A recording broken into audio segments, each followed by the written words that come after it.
प्रेमात AI, लग्नात replica, नात्यांची नवी ओळख. प्रेमाची व्याख्या प्रत्येकासाठी वेगळी आहे.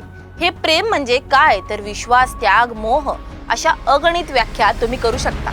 पण प्रेम आता केवळ माणसात राहिलेलं नाही, ते मशीन मध्ये सुद्धा शिरलंय.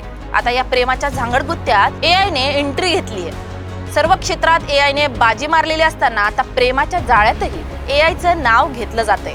आता लग्नासाठी माणसांची गरज संपली असून AI ने आता माणसांची जागा घेतली आहे. म्हणजे आता तुमचा जोडीदार मानव नसून AI असू शकतो.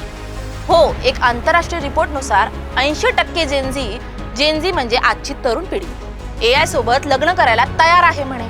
एवढंच नाही तर ChatGPT, रिप्लिका, एनिमा हे फक्त ॲप्स नाहीत तर प्रेमाच्या कनेक्टिव्हिटीचं साधन बनलंय, ज्याच्या माध्यमातून भावनिक नातं निर्माण होतंय.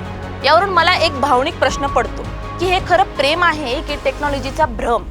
ज्या यंत्रांमध्ये भावना नाही ते यंत्र आपल्याला कसं समजून घेईन?